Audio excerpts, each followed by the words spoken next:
আমার মিনি কিচেনে রান্না করেছিলাম আমি এই পাঙ্গাস মাছটা লাউ পাতা দিয়ে পাতুরি, এত ভালো হয়েছিল। তো আমি তখন বলছিলাম যে যখন বড়টাই করব তখন আপনাদের সাথে শেয়ার করব।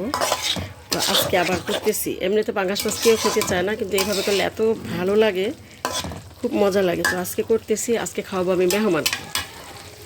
তো কষায় নিচ্ছি মাছটাকে ভালো করে, এখন ঝোল দিয়ে দিব।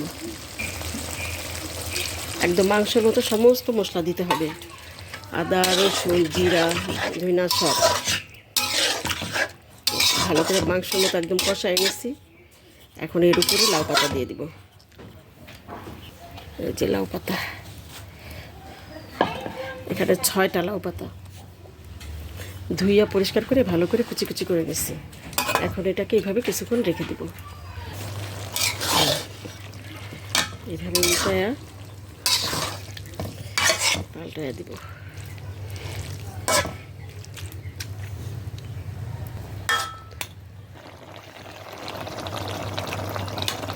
আর 2 মিনিট রান্না করলে এটা হয়ে যাবে, কোনো ঝোল থাকবে না, শুধু শাক আর মাছ থাকবে।